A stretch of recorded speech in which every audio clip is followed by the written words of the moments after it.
Sa ngayon, brothers and sisters, tuturuan ko kayo how to fight demons. Paano kalabanin yung mga demonyo. Actually, sa karanasan ko, tinuro naman pala ni Brad Eli at kasama si Kuya Daniel na kung paano makalaban yung masasamang espiritu na yan. At alam ko na may mga bagay na espiritu kung ikaw ay Kristiyano, may spiritual at may physical. Ang pinakamahalaga ay spiritual. At ang spiritual ay hindi nakikita, kundi nararamdaman, tapos nakikita sa isang tao na kung may demonyo ba siya o wala. Kasi bawat tao na napansin ko may mga demonyo sa katawan. Okay? Kailangan maalis yun. Okay? At patawarin niyo po ako mga kapatid, minsan pa sa last video ko na pain in the heart, may pain in the heart na that no one understand. Sa totoo, gawa po yun ng demonyo na palumbayin ako. Okay, mga kapatid. Bigla na lang ako nalulumbay ng hindi ko hindi ko sinasadya, ganon. Salamat sa Diyos, may pangontra rin naman pala. Yun ay ang salita ng Diyos. Kasi ang laban natin hindi sa laman at dugo, kundi sa mga pangyarihan na namamahala ng kadilimang ito sa sanlibutan. Yung mga demonyo nasa sanlibutan yan, nasa universe. Kaya makapangyarihan sila, kaya meron akong blinag ko to para makalaban yung mga demonyo na yan. Ang laban natin ay hindi sa laman, okay? Iulitin ko lang. Merong mga laban sa espiritu. Mababasa sa Efeso 6:12, sapagkat ang ating pakikipagbaka ay hindi laban sa laman at dugo, kundi laban sa mga pamunuan, laban sa mga kapangyarihan, laban sa namamahala ng kadilimang ito sa sanlibutan, laban sa mga ukol sa espiritu ng kasamaan sa mga dakong kaitaasan. Ang totoo, may mga espiritong masasama. Okay? Na pinaksa na ni Kuya Daniel na nakaraang pasalamat August 1, 2026 na merong talagang espiritu na nanggugulo. Okay? Yung mga anghel na ayaw pamunuan ng Diyos kasi merong pamunuan sa langit. Kung may pamunuan din si Satanas. Okay, kasi ayaw nilang sumunod sa Diyos. Kaya nagtayo sila ng sariling pamunuan na iniwan nila yung pamunuan nila sa langit. Mababasa sa Judas 1:6. At ang mga anghel na hindi nag-ingat ng kanilang sariling pamunuan, kundi iniwan ng kanilang sariling tahanan, ay iniingatan niya sa mga tanikalang walang hanggan sa paghukom sa dakilang araw.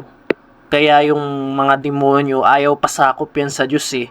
Kaya ganun din yung hinasik nila sa tao na ayaw din magpasakop. Okay? Sa kalagayan ko mga kapatid, hindi ko po talaga maintindihan yung aral unless na ipaliwanag ni Kuya Daniel. At galing kay Kuya Daniel ko lang to na nakuha itong mga talatang ito. Efeso 6:12 at saka Judas 1:6 na talagang may laban talaga sa espiritu na nagpapasakop po ko mga kapatid, sa totoo. Hindi ko pangahasan na magpakahulugan sa sarili ko. Binanggit na to ni Kuya Daniel. Okay? Kaya siguro sinusubok ako, kaya nagtitiis ako ng tukso sa laman, baka tuwing pagkakatipon halos naglalaban yung espiritu. Inahatulan ko pa yung sarili ko. Palalo ba ako? Ako ba yung yung tinutukoy ni Kuya? Halos ganun eh. Na parang hinahatulan ko sarili ko na parang palalo daw ako, pero hindi. Pagmamasid ko sa sa puso ko, hindi naman pala. Kasi sinusunod ko lang naman pala yung sinabi ni Kuya tsaka ni Kuya Daniel, okay? At saka mapalad tayo na tinutukso tayo dito sa sanlibutan kasi tanda yun na tayo'y alagad niya. Okay? Patawad po Kuya Daniel minsan pa sa sa hinahatulan ko sarili ko. Kuya Daniel, Kasi kasangkapan po kayo kuya eh. Hindi ko po maintindihan malibang ipaliwanag niyo. Opo, naano lang ako, naano lang ako, nadala lang ako ng emosyon ko. Kasi may mga demonyo na nagbabagabag. Kapag may bagabag, isipin ko na palagi, demonyo yun. Okay? Kaya tinitiis ko yung tukso ng mga demonyo na nagpagpalalo ko. Hindi naman talaga totoo. Actually, hindi ko po kaya mga kapatid yung yung mga sa akin na hindi karumal-dumal na pinapagawa. Karumal-dumal na yung mga demonyo na yan eh, okay? Kaya mapalad ako, nasasabi ko mapalad ako, hindi sa sarili kong bibig. Kasi inuusig talaga ako mga kapatid, di ko talaga matiis yung mga demonyo na yan. Pero salamat sa Diyos, nakakatiis pa rin ako hanggang ngayon. At nahimasmasan ako, kakaiyak ko, nahimasmasan ako, sumaya ako. Ganon. Na-realize ko na ako rin pala yung mali, mga kapatid. Masyado ako madrama, ganon, no? Kaya umiyak ako ng karakang video. Actually, pagsubok lang pala ng Diyos sa akin yan. At sa ngayon, masaya na ako mga kapatid kasi iniyak ko na yung mga problema ko. Sabi ni Brad Eli, kung gusto mo sumaya, umiyak ka kapatid. Yun yung sabi ni Brad Eli. Pagkatapos kong umiyak, masaya na ako. Alright, parang yung hormones na hindi ka palaging iyak-iyak, wag kang palaging tawa ng tawa. Iyak tawa talaga ako kasi nandito sa libutan, may kaaway, nagagalak ako sa kautusan, tapos at the same time na pinapahirapan ako ng mga demonyo, okay? Iyak tawa talaga ako dito sa libutan, loobin po hanggang sa paraiso, hindi na ako iyak tawa doon, kaya puro tawa na ako sa paraiso loobin mga kapatid. At saka mapalad ako, I'm so blessed mga kapatid kaya nakakaramdam ako ng pagtitiis sa tukso kasi mapalad daw yun, sabi ng Diyos. Mababasa sa Santiago 1:12, mapalad ang taong nagtitiis ng tukso sapagkat pagkasubok sa kanya ay siya'y tatanggap ng putong ng buhay na ipinangako ng Panginoon na sa mga nagsisibig sa kanya. Actually, salamat sa Diyos tinitiis ko. Actually, nasa bahay ako mag-isa. Kaya inaano ko ng mga kaaway, ginugulo ako na magawa yung gusto ko sa laman, pero pinipigil ko mga kapatid para makasunod ng buo sa Diyos. Okay? Maraming tukso sa paligid. Ibig sabihin, alam ng Diyos na na sa kanya ako, alam ng Diyos na alam ko na sa Diyos ako, kaya pinag-uusig ako ng mga kaaway kasi kaya maraming tukso kasi gusto kong agawin ni Satanas, gusto niya akong pumanig sa kanya eh. Anong magagawa niya eh, ganun talaga. Gusto ko talaga magtagumpay kasi si Satanas nang dadamay na lang yan. Gusto niya mga tao mapunta sa impyerno kasi doon din siya papunta. Pero salamat sa Diyos, mapalad ako kasi kung magtitiis ako sa tukso, mababasa sa Santiago 1:12, mapalad ang taong nagtitiis ng tukso sapagkat pagkasubok sa kanya, ito yung tatanggapin ko. Siya ay tatanggap ng putong ng buhay na ipinangako ng Panginoon sa mga nagsisibig sa kanya. Magtatagumpay ako mga kapatid kung nasuppress ko yung pagtutukso ng demonyo. Ibig sabihin, tatanggap ako ng putong ng buhay kung napangako ng Panginoon na Panginoong Hesukristo kung maliligtas ako. Kasi gusto kong makuha ng kaaway. Tinitiis ko yung tukso para maligtas kasi gusto kong makuha ng kaaway. Okay, pero salamat sa Diyos, yung mga tukso na dumadating sa akin ay nakakaya ko. Kasi hindi naman pinapahintulutan ng Diyos na tuksuhin ako sa demonyo para ng mga mabibigat na hindi ko kaya para ako'y mapariwala. Salamat sa Diyos ha. Ramdam ko, iniingatan ako ng Diyos. Pagkatapos ko umiyak, biglang pagbulay-bulayan ko, ay masyado na pala akong OA, di ba? Hindi pala ako yung hinahatulan sa sarili ko nung nagbasid ako sa lalim ng payo ng Diyos. Yun pala sa mga kapatid na intindihan ko na dahil sa pag-iingat ko ng budhi, hindi pala ako masama, mga kapatid. Yun yung na-realize ko. Bali, bintang lang ng mga kaaway yung mga masamang sa akin, masamang pinapaisip sa akin, okay? Ito yung talata na hindi tayo pahintulutan ng Diyos sa tukso na hindi natin kaya, na kaya, ibig sabihin kaya natin kung dumating yung tukso, na kaya nating tiisin yun, mga kapatid. Mababasa sa unang Korinto 10:13, hindi dumating sa inyo ang anumang tukso kundi yaong matitiis ng tao. Dadapwat tapat ang Diyos na hindi niya itutulot na kayo'y tuksuhin ng higit ninyong makakaya, kundi kalakip din ng tukso ay gagawin naman ng paraan ng pag-ilag upang ito'y inyong matiis. Matitiis sa atin yung panunukso ni Satanas, kasi sa Diyos tayo eh. Kaya alam ng Diyos na kung kaya ba natin o hindi yung papatukso sa atin ni Satanas. Kaya yung Diyos, pinagbabawalan niya si Satanas na lumapit sa akin. Pagkatapos kong manalangin na lumbay ako, iyak ng araw na yun. Salamat sa Diyos na pinakinggan ako ng Diyos na tinaboy na si Satanas sa akin. Kaya pakiramdam ko hindi ako nalulumbay kasi wala na yung demonyo. Kasi siguro sinusubok ako ng Diyos para maging tapat ako sa Kanya. Bawat pagkakatipon halos labanan ng espiritu eh.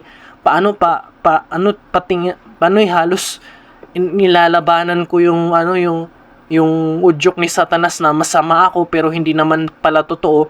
Halos labanan sa budhi eh. Halos pag kumakain ka ng hahatulan mo sarili mo. Kaya pag nakakain ka ng aral ng aral na wala, na iningatan mo yung budhi mo, wala kang kasalanan, ang sarap sa pakiramdam eh. Sarap makinig ng pangangaral ni Kuya Daniel eh. Tuwing pagkakatipon, masarap sa pakiramdam kapag alam mong na iningatan mo yung sarili mong budhi. Alam mo sa sarili mo na panatag ka, wala kang kasalanan anumang oras na dumating si Kristo, handa ka, alam mong maliligtas ka. Kaya wag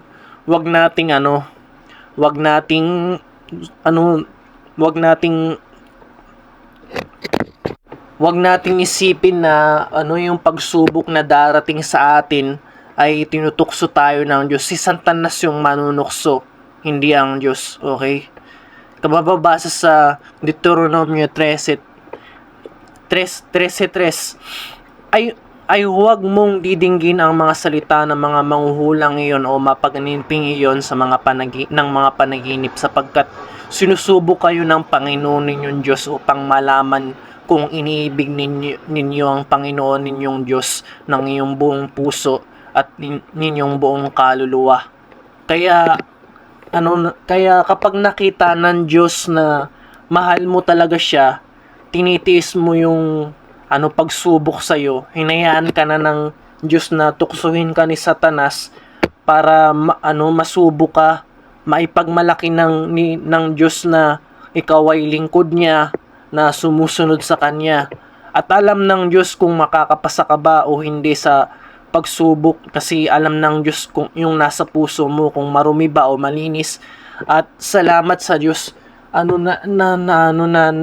na malinis yung budhi ko, na wala akong ginagawang masama, na hindi na po ulit ako na nakapanood ng mga mahalay. Salamat po sa Diyos, gawa po ng Diyos yun.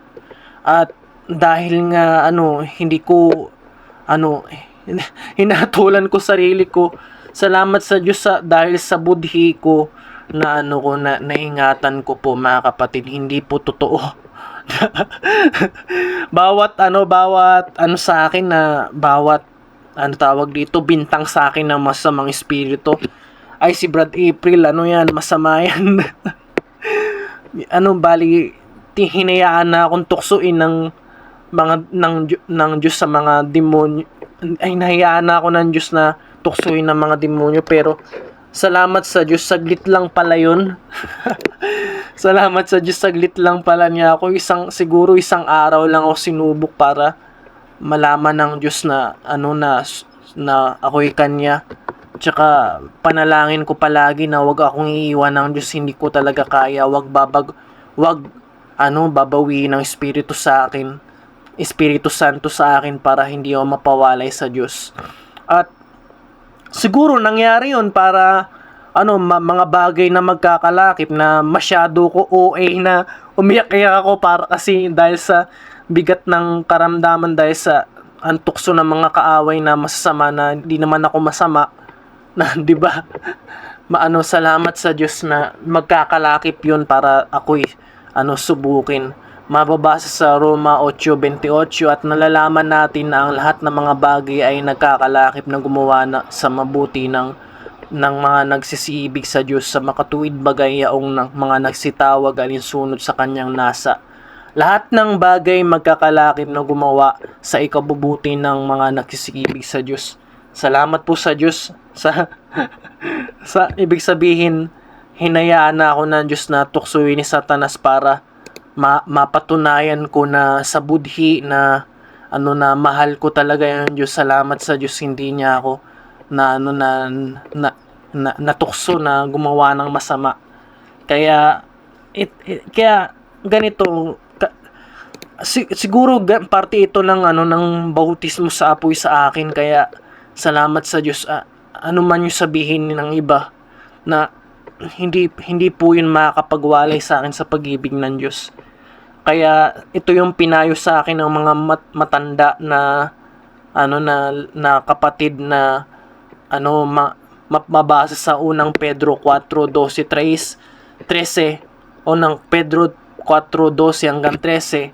Mga minamahal, huwag kayong magkataka tungkol sa mahigpit na pagsubok sa inyo na dumarating sa inyo upang kayo'y subukin na waring nangyayari ay di karaniwang bagay, kundi kayo'y magalak sapagkat kayo'y mga karamay sa hirap ni Kristo upang pagkahayag niyang kanyang kalwalhatian ay magalak kayo ng mga labis na galak.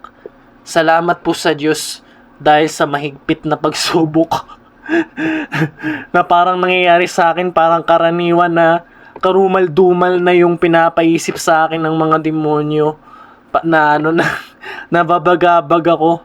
Salamat sa Diyos naging karamay ako sa hirap ni Kristo, kung paano si Kristo nagbata. Ganon din ako na palatandaan na naingatan ko po. Salamat po sa Diyos. At saka hindi tayo tutuksoin ng Diyos sa hindi natin makakaya. Ulitin ko lang po sa unang Korinto 10:13, hindi dumating sa inyo man tukso kundi yung matitiis ng tao dadapwat. Tapat ang Diyos na hindi niya itutulot na kayo tuksohin ng higit ninyong makakaya, kundi kalakip ng tukso ay gagawin naman ng paraan ng pag-ilag upang ito'y matiis. Kaya hindi nanunukso yung Diyos, okay, para subukin ka.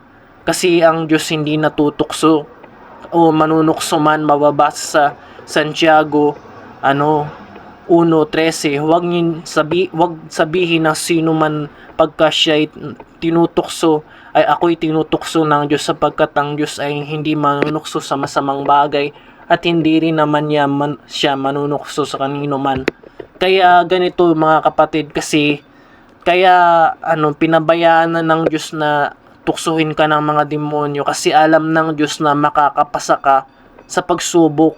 Pag hindi niya hinayaan na tuksuhin ka ni Satanas, ayaw ka nang palapitin ng Diyos kay Satanas, ibig sabihin hindi mo kaya yung tukso. Kaya hindi yung Diyos yung manunukso kundi si Satanas. Pag pinahintulutan ng Diyos na tuksuhin ka ng mga demonyo, ibig sabihin kampante na yung Diyos sa iyo. Nagtitiwala ang Diyos sa iyo, okay? Hindi ang Diyos ang manunukso kundi si Satanas, okay? Pwede niyang pagbawalan o pagbawalan o kaya pwede niyang gamitin si Satanas para masubok ka, okay? Ganito mga kapatid, para mawala yung mga masasamang espiritu, isipin na lang natin ang pag-ibig na tinuro ni Kristo. Mababasa sa unang Korinto 13:4, ang pag-ibig ay mapagpahinuhod at magandang loob. Ang pag-ibig ay hindi nananaghili ang pag-ibig ay hindi nagmamapuri, hindi nagpapalalo. Sa totoo mga kapatid na ito yung kahulugan ng pag-ibig na hindi ko maipaliwanag sa aking salita, okay? Na-reach ko yung kasakdalan na dapat wala kang inggit, mga pananaghili, hindi ka nagmamapuri, o kaya hindi ka magpalalo. Kasi hindi po wala pong kasi yung galing po yun sa mga masasamang espiritu na magpalalo ka o kaya magmapuri ka. Hindi gawa po ng Diyos yun na na gumagawa sa atin para tayo ay maging mabuti sa pamamagitan ng pag-ibig na tinuturo ng Diyos. Kaya makapangyarihan yung Diyos na gumawa sa atin, hindi ng ating sarili, na mababasa sa Efeso 3:20, ngayong sa makapangyarihang gumawa ng lubhang sagana na higit sa lahat ng ating hinihingi at iniisip ayon sa kapangyarihan na gumagawa sa atin. Ang gumagawa sa atin ng Diyos. Okay, kaya dapat hindi ka mananaghili, hindi ka maiinggit, wala kang pagmamapuri, hindi ka nagpapalalo. Kung gagawin natin yung opposite, magpapalalo, magmamapuri tayo at naiinggit tayo, hindi yun galing sa Diyos, okay? Kaya okay lang, makontento ka, kalagayan ko, YouTuber lang naman ako. Kahit na gusto kong kausapin si Kuya, humingi ng payo sa kanya, sana naman sa espiritu na makapangyarihan ng Diyos para maintindihan po ako na sa mga mali-mali kong ginagawa sa YouTube. YouTuber lang naman ako, sana hindi po ko na puntusan ganon. Ito po yung ginagawa kong hanap buhay mga kapatid, kaya pagpasensyahan nyo na po kung may mali-mali man po ako, okay?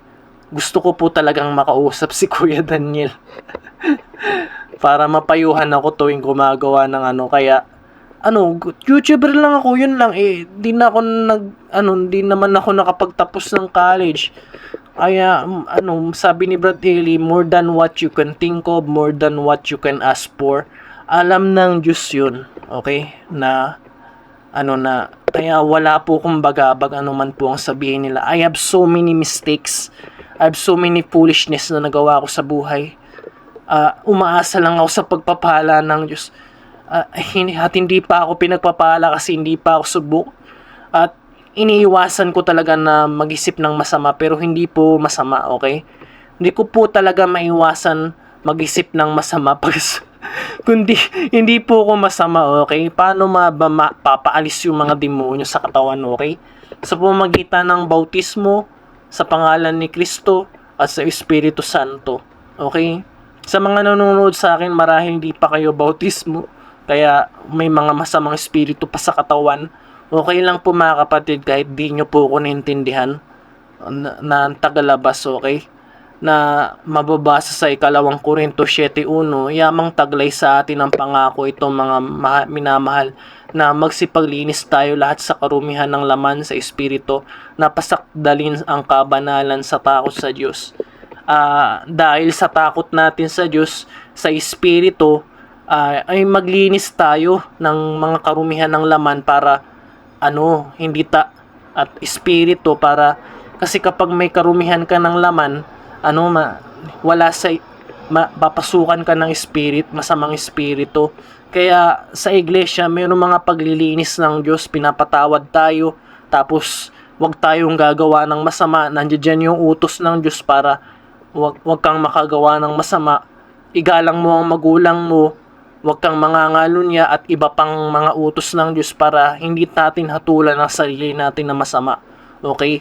Isa pa na para mawala yung masamang espiritu ay sa pamamagitan ng pangalan ni Kristo, para mawala yung mga masamang espiritu sa pamamagitan ng mga tinawag niya na mga mangangaral. Mababasa sa Gawa 3:6, dapat sinabi ni Pedro, pilak at ginto wala ako, dadapwat ang nasa akin ay siya kong ibibigay sa inyo. Sa pangalan ni Jesucristong taga Nazaret, lumakad ka, kasi may may kaloob na pagpapagaling si Pedro, kaya makapangyarihan yung pangalan ng ating Panginoong Jesucristo na makapag-alis ng masamang espiritu. Yung mga manggagawa yung tinutukoy ko dito na para mapaalis yung masamang espiritu.